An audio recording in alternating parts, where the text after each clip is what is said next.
The beast was not asleep. Sarah knew this the way she knew most things, not from anyone telling her, but from the small evidence the world left behind. The scratch marks on the inner stone of the archway were fresh. The bowl she had set down 3 hours ago, in the dark at the mouth of the tunnel, had been moved, not knocked aside the way wind or a careless foot might move it, but carried, placed 6 careful inches to the left of where she had put it, as though something vast and deliberate had taken it and considered it and set it down again. The bowl was empty. She picked it up. The stone was still warm. She did not run. Running was for people who had somewhere better to be, and Sarah had been assigned to the lower corridor for 11 months, which was long enough to have stopped pretending the assignment meant anything other than what it meant. She was the third maid to hold the post. The first had lasted a week before requesting a transfer, with her hands shaking so badly that her written request was illegible, and the head steward had to decipher it by candlelight. The second had not asked. She had simply stopped appearing, and no one in the upper halls had asked where she went. Sarah had taken the post without comment, because it was offered to her, and she was in no position to refuse, and because there was a small difference between fear and respect that she thought most people in this keep had stopped bothering to maintain. The lower corridor belonged to the king's beast. That was not its official designation. Officially, the creature housed in the stone chamber at the end of the tunnel was referenced in the keep's records as the ward, a word so deliberately empty of meaning that it confirmed every rumor it was meant to dispel. Every wolf in the pack knew what it was. An alpha in a state of prolonged, incomplete shift. A wolf too large, and too old, and too grief-laden to come fully back to himself, who had stopped trying somewhere in the span of years that Sarah would not have dared to count.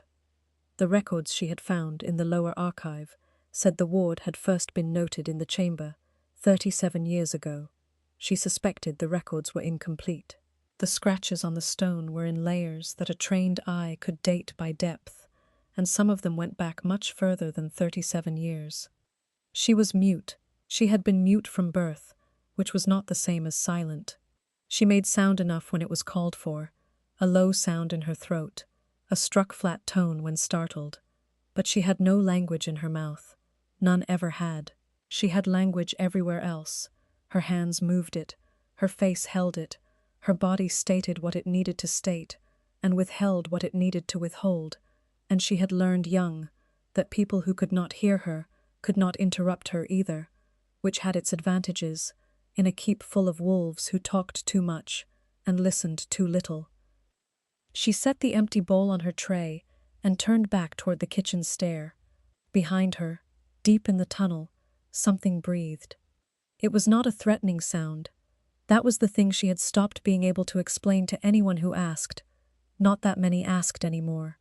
It was simply breath, large, slow, and even, the sound of something that was aware of her and had decided, again, for the 412th time, to let her go. She went. The kitchen was warm when she reached it, and a cup of broth had been left on the corner of the work table, without explanation, still steaming. She knew who had left it. Wren, one of the scullery maids, who never said anything about it, and Sarah never asked her to, and the small grace of it was enough. Sarah wrapped both hands around the cup and stood at the work table and thought, in the methodical way she thought about most things, that whatever the beast was afraid of, it was not her. She did not know yet what to do with that. The lower corridor had not always been hers. She understood, without needing to be told, that she had been given the post for the same reason most undesirable tasks fell to her. Not cruelty exactly, but preference.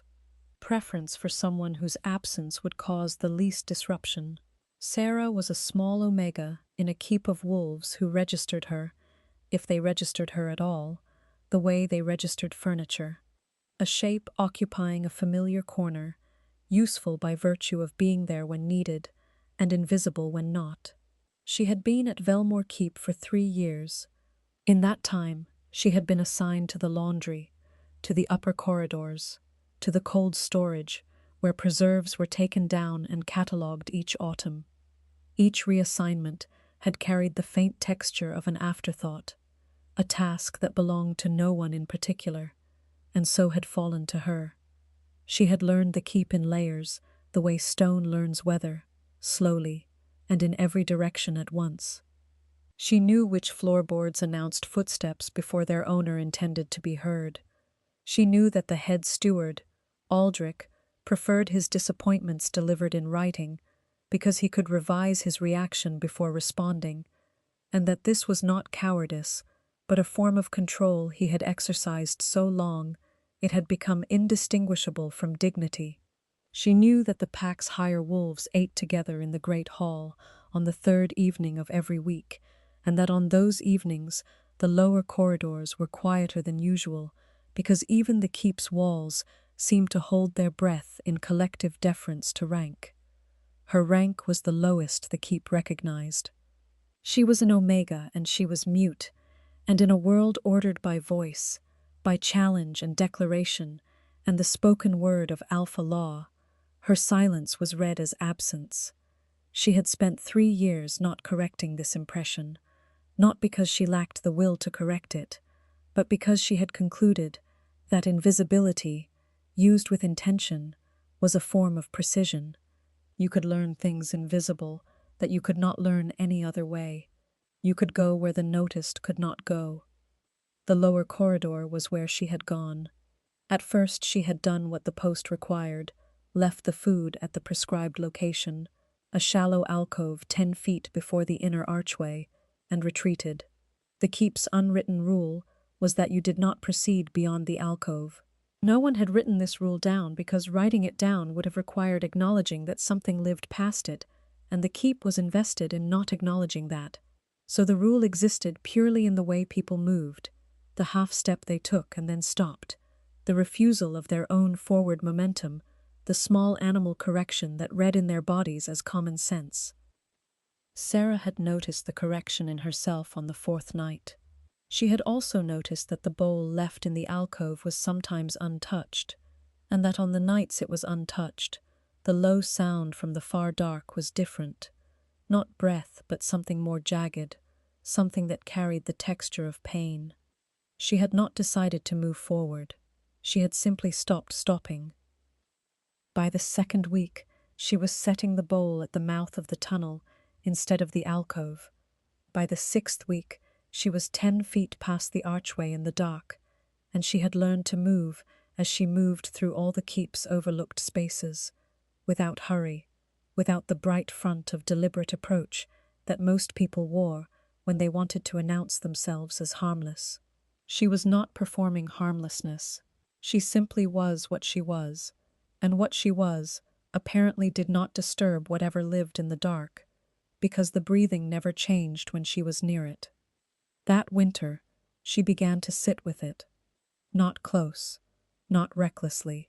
She found a low stone ledge 20 feet into the tunnel, where the temperature was almost bearable if she wore her heaviest shawl, and she sat there after placing the bowl further in, and she waited, and she listened to the creature breathe, and it breathed the way it always breathed near her, slow and even and without alarm.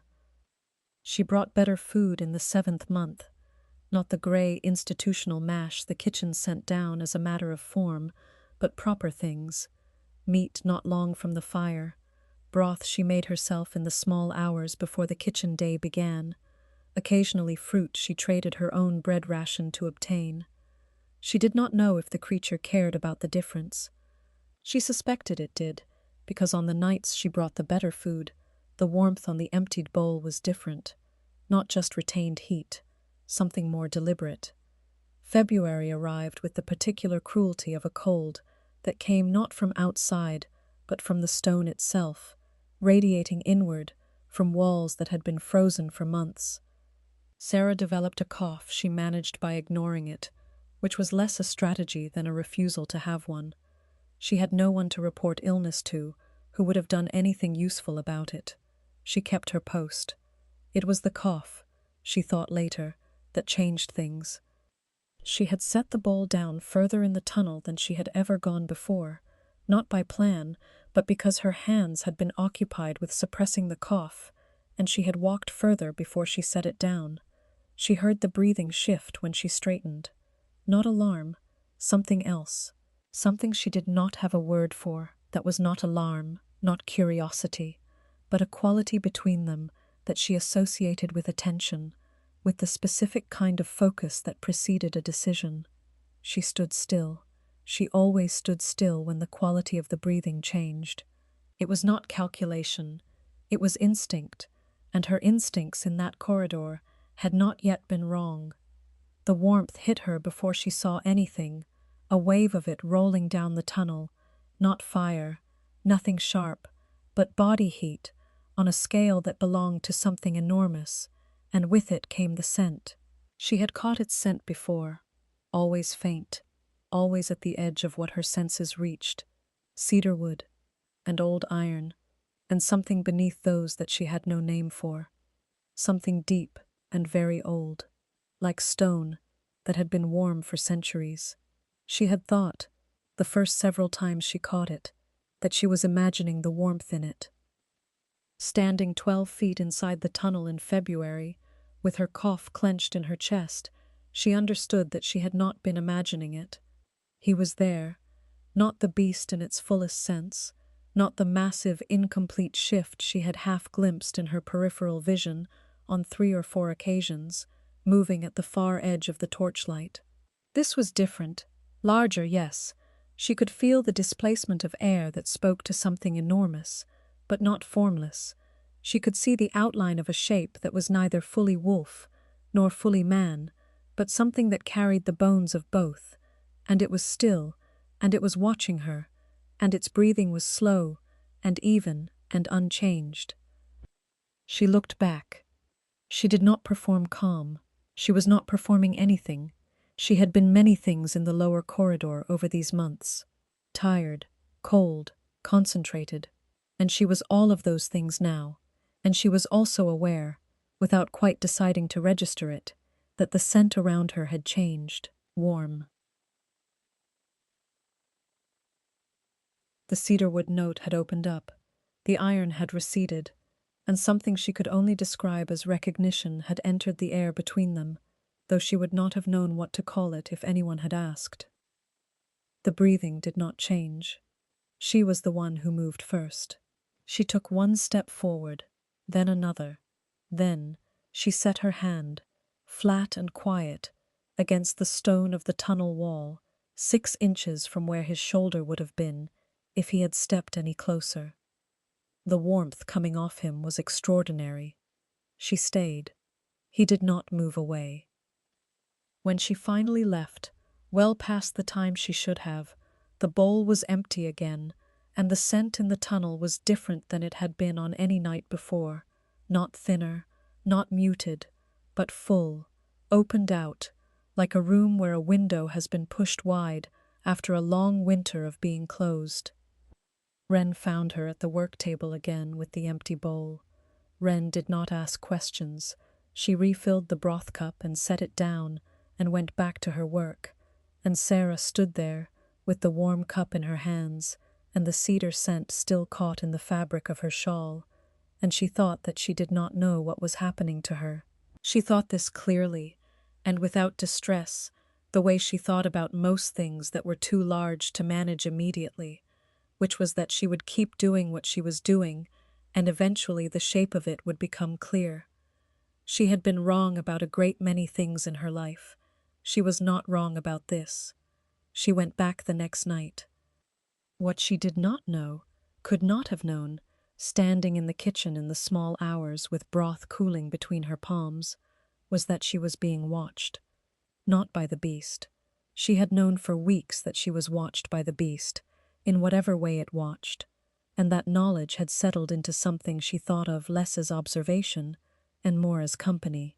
What she did not know was that the tunnel had another vantage, a narrow gallery above the inner archway, accessible from a passage so old it did not appear in the current keep's architectural records, had been used for exactly this purpose, for exactly as long as the chamber had existed. It had been built for this purpose. Someone, at some point in the history of Velmore, had understood that the ward would eventually need to be watched, and had built a way to do it without the ward knowing, and had kept quiet about it. The man who stood in that gallery now had not been there last week. He had been there for 11 nights. King Aldrin of Velmore was not, by habit, a man who stood in cold galleries above dark tunnels at 3 in the morning. He governed from the great hall and the council room and the long formal table where packed decisions were made in language precise enough to be contested and revisited and revised. He was not impulsive. He was not given to acting on instinct when reason would serve. He had built his reign on exactly that discipline, and he had maintained it for longer than most of the wolves in his pack had been alive, and it had cost him things he had learned to stop counting. He had first heard the report from Aldrich 2 weeks ago. A maid on the lower corridor post was advancing past the alcove. The current report was calm, entirely absent of the hand-trembling urgency that had characterized every prior report about the lower corridor. That alone was irregular enough to raise the head steward's notice. What raised it further was the addendum. The ward was eating. Not merely accepting food at the alcove, eating, consistently, with what could only be described as anticipation, if one were willing to use that word about a creature the keep had long since stopped discussing, in terms that implied interiority. Aldrich had not used the word anticipation. He had written consistent consumption had resumed, and had underlined consistent in a way that spoke to his considerable unease. Aldrin had read the report 3 times, then he had gone down.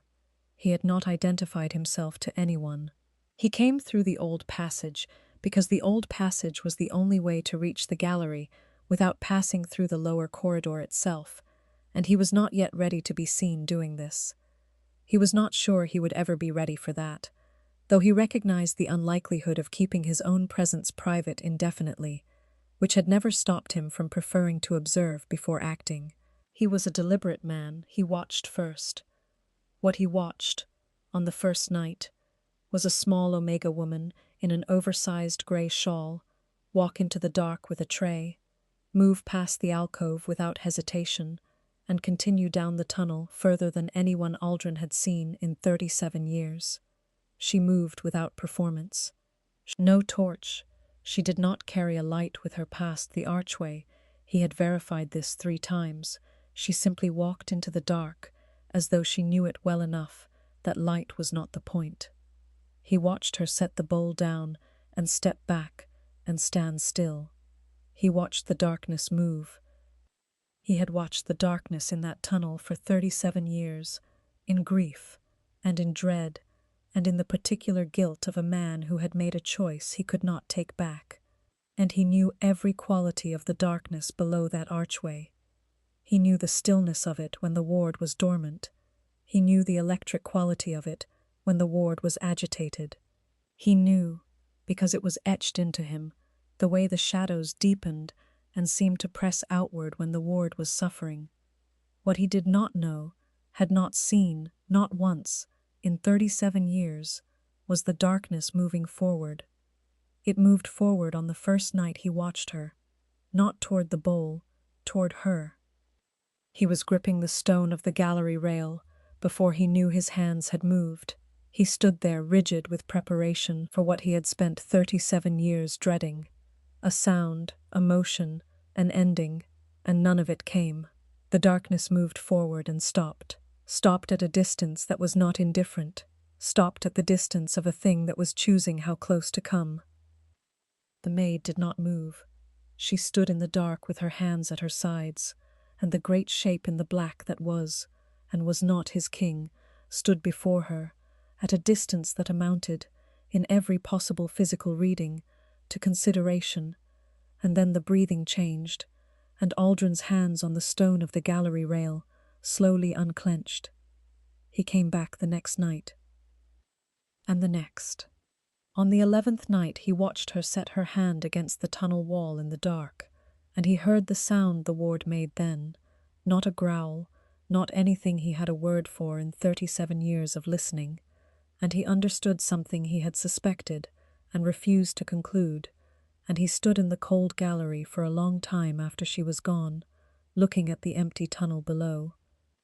Her name, according to Aldrich's records, was Sarah, Omega designation, mute from birth, transferred from the eastern lowland packs 3 years prior, no family on record, no allies noted, the smallest possible entry in the keep's register, a name, a designation, an assignment history that read like a list of the tasks no one else would take. He had read the entry until he had it perfectly. He came down from the gallery at last, and stood alone in the upper passage for a moment, and then went back to the great hall where the fire had burned down, and the room was empty, and all the decisions that required his language and his authority waited for morning. He had not told Aldrich. He was not sure yet what there was to tell, but he had started asking, quietly, who she was. The morning he made his first visit to the lower corridor, in 37 years, the weather had broken just enough to bring a thin light through the narrow east-facing windows that lined the passage. Sarah was already there when he arrived, which he had expected. Her movements, as he had now documented across 11 days of observation, were precise and habitual, unhurried by his presence or anyone else's, because she had no indication of his presence or anyone else's. She was crouched at the tunnel entrance, repacking the supplies she brought each night into a smaller, more insulated carrier, because the cold had increased, and she had apparently determined that heat retention in the food was a variable worth addressing. He stopped in the passage behind her. She did not hear him. Most Omegas would have registered an alpha at this proximity before his footfall was audible. Scent, the fine awareness that ran beneath conscious thought. But her concentration was complete, and he was far enough back, and he had been careful. He said her name. She did not startle. That was the first thing he registered. She turned, from her crouch, with the careful steadiness of someone who was surprised, but had decided not to be alarmed by the surprise, and she looked up at him with grey eyes that did not widen or drop, and assessed him the way she seemed to assess most things, directly, and without performance. He knew she knew who he was. He watched her register it and file it. He said, "How long have you been going past the archway?" She held up a hand. 8 fingers. 8 months. He stood with that for a moment. "Does it know you?" A pause. Then she tipped her head very slightly to one side, in a gesture that he read, correctly, as the question being more complicated than yes or no. "Does it react to you?" Her hands moved. He had not told her that he had learned her sign language over the past 11 days, working from the 3 volumes in the keep's lower library that covered the hand signs common to the southern border packs.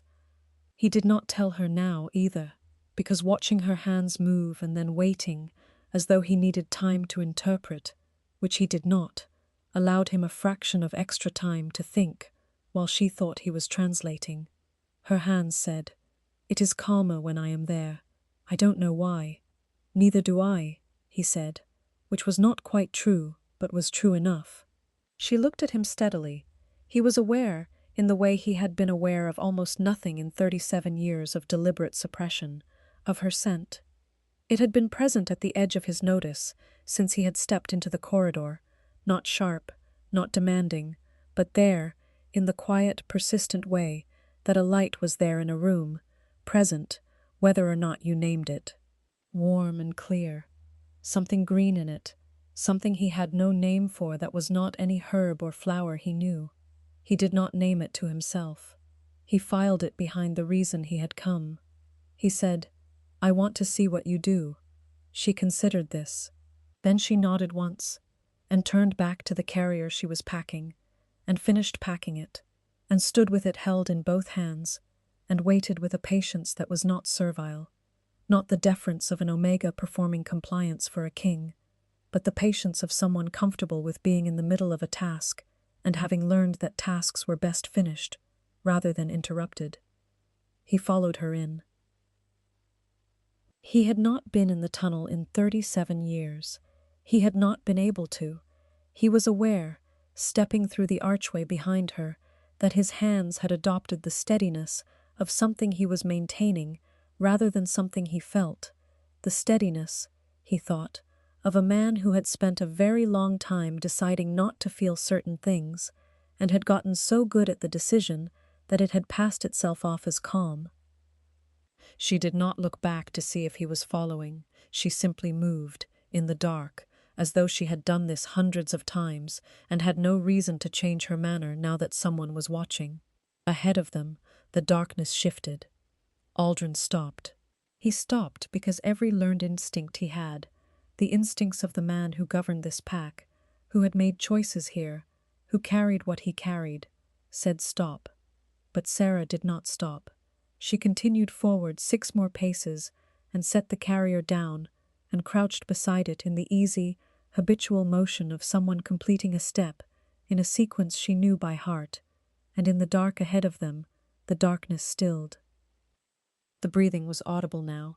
Aldrin had heard it from the gallery, heard it up close. It was different. The scale of it, the slow regularity of it, not labored but enormous, the breathing of something whose lungs were built for size and age, and a grief he was not going to think about in this moment. Sarah made a sound, a low, soft tone in her throat, not language, not anything directed at the darkness, just sound, the sound a person made when they were at ease, when the task was going as expected, when the world was behaving in familiar ways. The darkness moved forward, not rushing, not the motion of a predator, the deliberate approach of something very large being very careful, and in the thin light that reached this far from the passage windows, Aldrin saw what he had not seen from the gallery. The shape was closer to wolf than man tonight, enormous, pale, the fur carrying a gray-white color that he knew, that he had known once and then forced himself to stop knowing, that sat in his chest like a hand around a wound. He did not move. He was not entirely sure he was breathing. The shape approached Sarah in the dark, and stopped at a distance no other living person in this keep had been permitted, and she reached into the carrier and took out the insulated container and opened it, and the scent of warm meat and cedar reached Aldrin where he stood, and the shape in the dark made a sound that was not language and was not a growl, but was something that lived between them, something between acknowledgement and relief, and it ate. Aldrin stood in the tunnel for the first time in 37 years and watched his brother eat from the hands of a mute Omega maid who had been assigned to the post because she was considered the person least worth protecting, and he found that his throat had closed entirely, and that the hand he had placed against the tunnel wall to steady himself was shaking in a way that had nothing to do with cold. She looked back at him once, just once. Her gray eyes found him in the dark, the way they had found him in the passage, directly, without alarm, without the brightness of someone who wanted to be seen in a significant moment. Just seeing, just checking that he was still there and still standing. He was. That was all she needed to know, apparently. She turned back to the task. He stayed until the container was empty and the shape had receded into the deeper dark, and the breathing had settled back to the slow, even rhythm he had been listening to from above for 11 nights.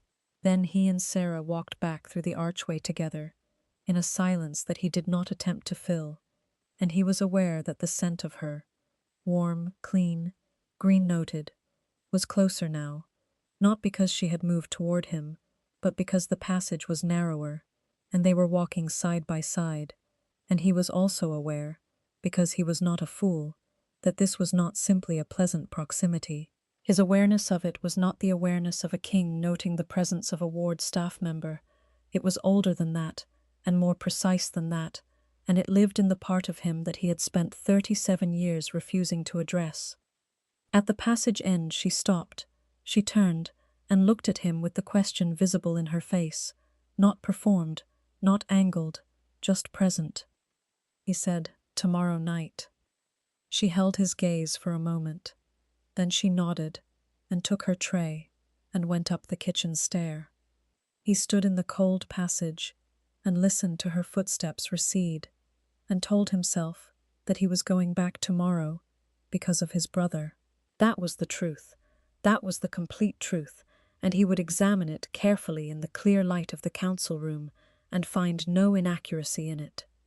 He was not sure why he felt, for the first time in 37 years, that he had left something warm behind in the dark.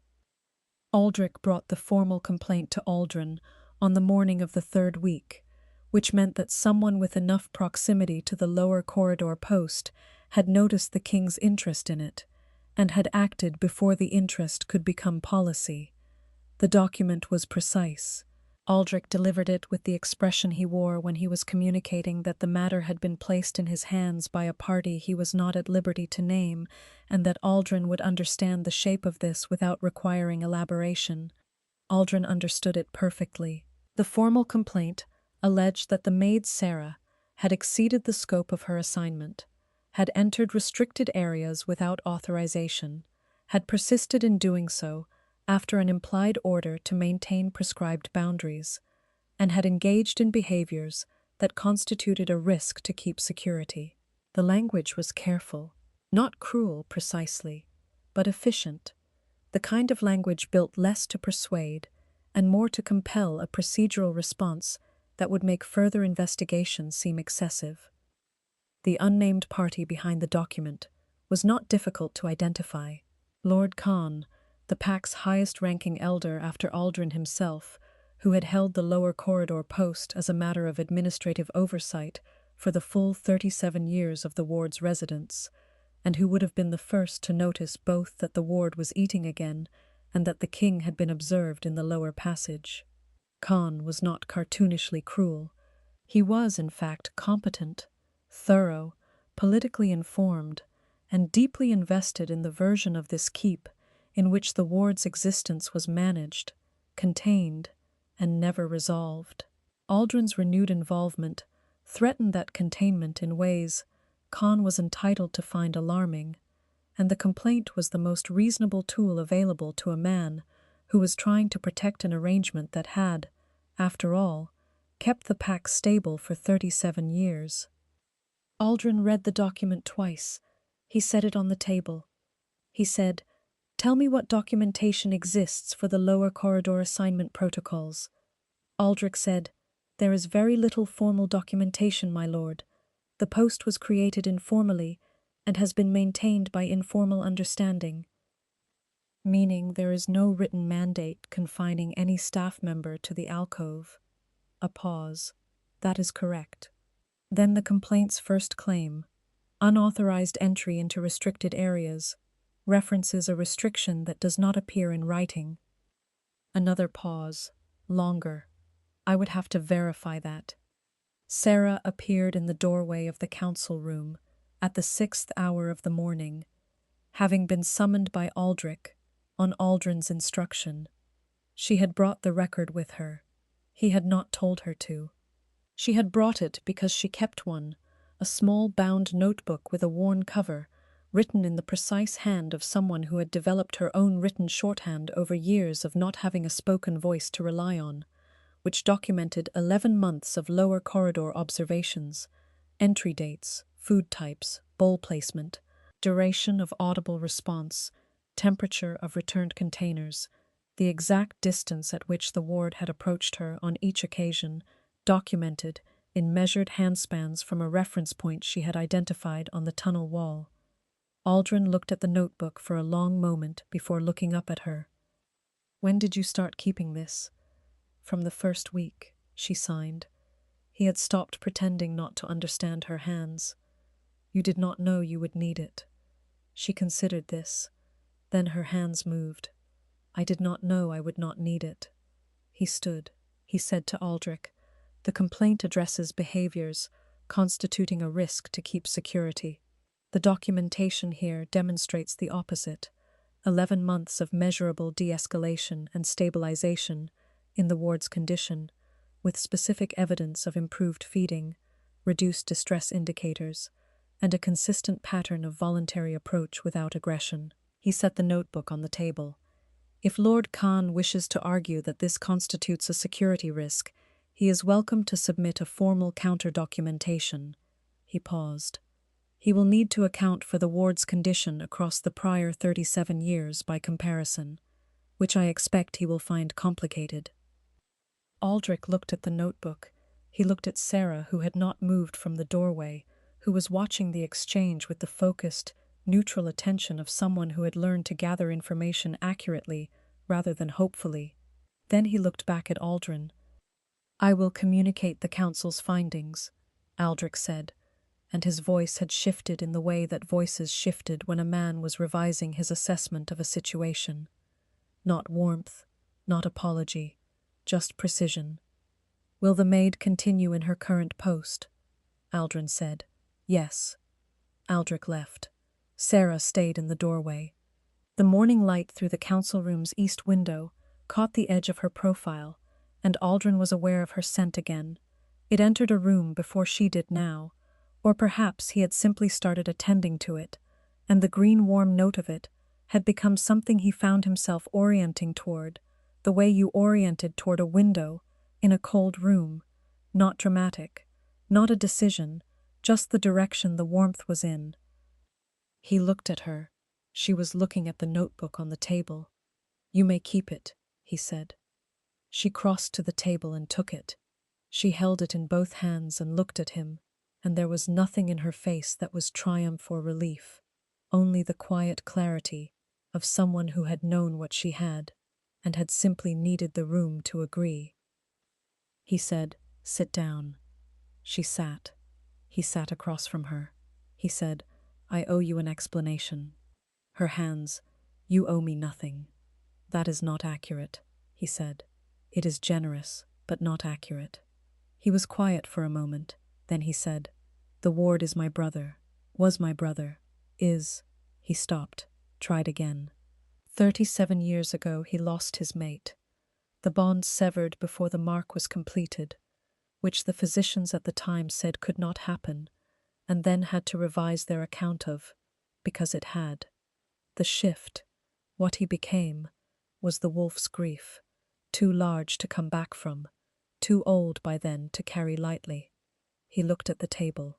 "I have managed it. That is the best I can say. I have managed the consequence of something I could not prevent, and I have done it alone because there was no one to tell and nothing to be done." Sarah was still. Then she set her notebook on the table between them and pointed to it. He said, "Yes, you changed something." Her hands, slowly. "I do not know why he trusts me." "I think I do," Aldrin said.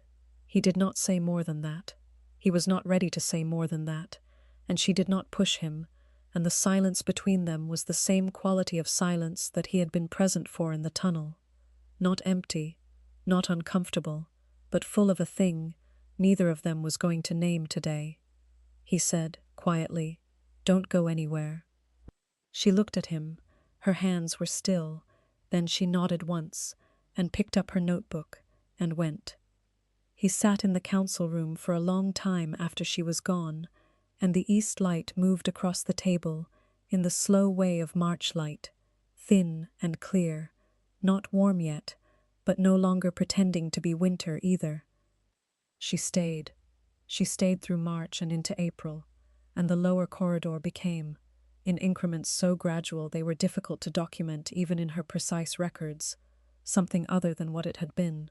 Not familiar exactly, but not frightening in the way it had been frightening to everyone else. The ward. She had stopped thinking of him only as the beast, somewhere in the second month after Aldrin had named him, because naming changed things in ways that mattered, even if she could not have said precisely how. 8 consistently now, every night, and his approach had shortened by degrees over the weeks, until he came within arm's reach of her, and she had learned the vocabulary of his breathing, the way she had learned every language available to her, through patience and attention, and the understanding that most things communicated what they needed to communicate, if you were willing to listen in the right register.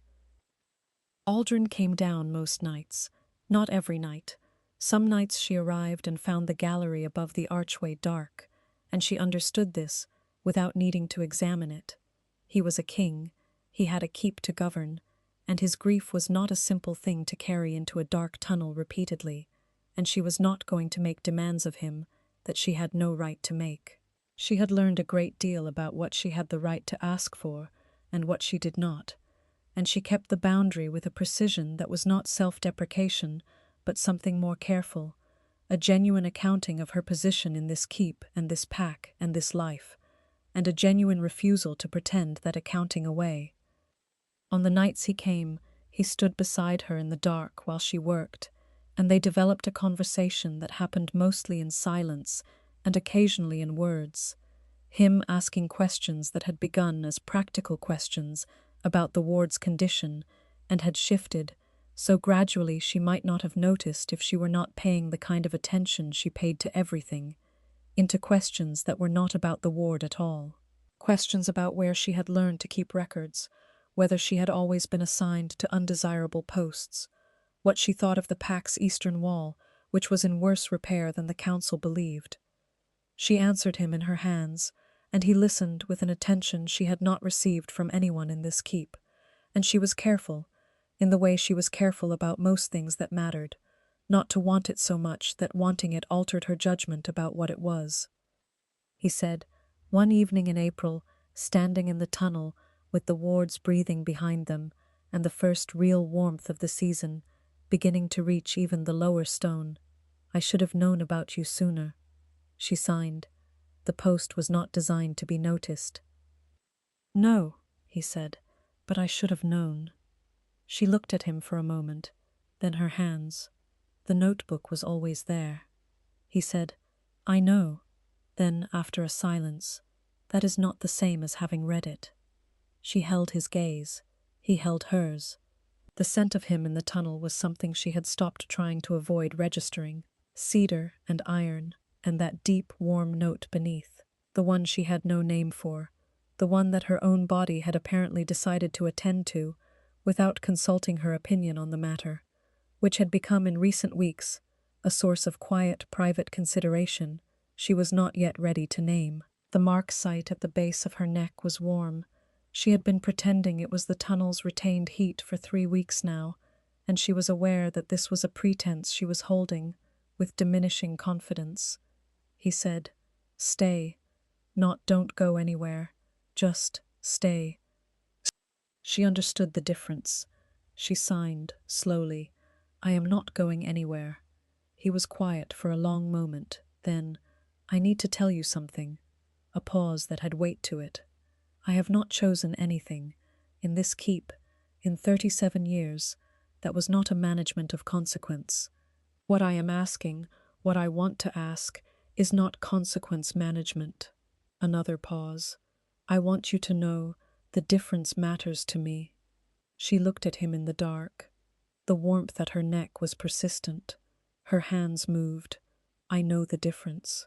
"Then," he said, very quietly, "I am asking, not because the ward trusts you, not because the record recommends you, because I am asking." The tunnel was silent except for the slow breathing behind them, which had the quality, on that night, of something that had been waiting a long time and had grown patient enough to wait a little longer.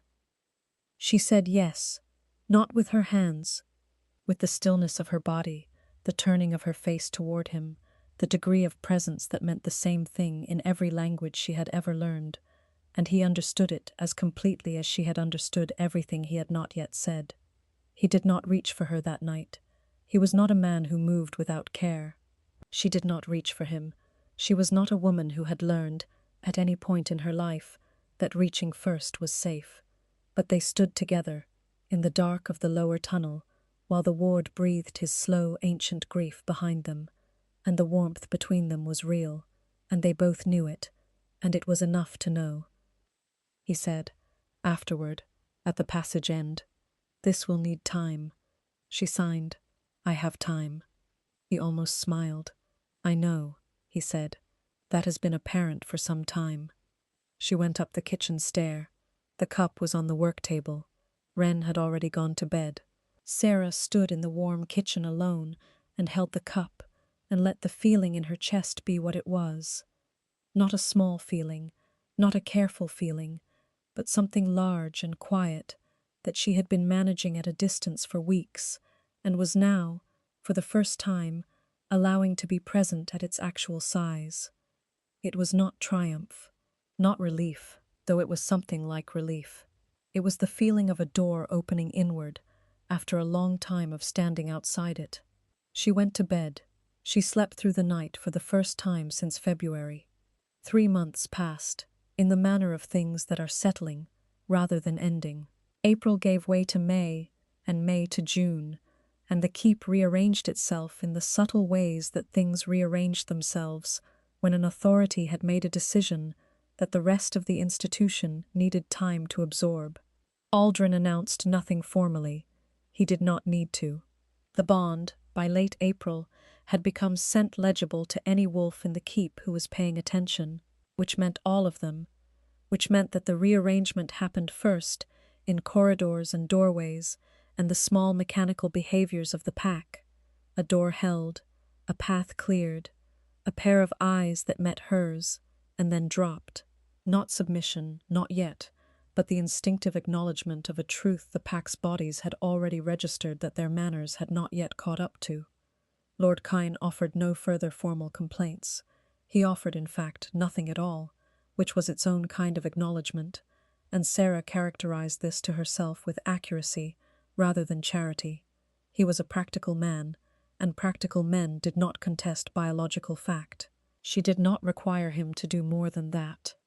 Aldrin began taking the morning meal with her in the small room off the council hall, the one with the east window that let in the year's first light. It was not an announcement. It was a practice. It became the shape of mornings. She went to the lower corridor every night, and the ward came to her and ate, and Aldrin came beside her more often than not, and the three of them existed in the tunnel's dark, in a quiet that was the closest thing to peace that any of them had had in a very long time. The nights she walked the lower corridor, she always knew when he was behind her on the stair. His tread was heavier than hers, and the stone announced him 2 flights up, and she always slowed slightly. Not enough to wait, but enough to let the distance between them close before the archway. This was the morning of a Tuesday in early June, and the east window had been pouring light across the small table for 20 minutes before he arrived, and the cup at his place had been refilled once already, and the ward had eaten well the night before, and the breathing at the end of the tunnel had been the slowest and most even she had recorded. She was writing in her notebook when he sat down. He said nothing for a moment. She kept writing. The light was very clear and very warm, the particular warmth of a morning that had decided to commit to the season and not apologize for it. And outside the window, the keep's yard was beginning its day's noise. Carts, voices, the rhythm of a place that was fully, unself-consciously alive. He said finally, "You've been here since before the light." She signed, without looking up. "The light came to me." He was quiet. Then he said, "Yes," in a voice that was not about the light. He reached across the table and set his hand over hers, not stopping her writing, not directing, just present, just there, just the warm weight of a choice he had made and was not taking back. She let her hand still under his. She looked up.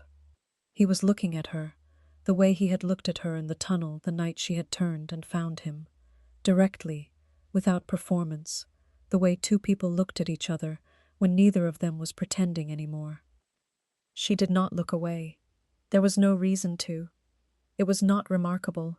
It was simply the morning, and the morning was hers, and it was everything.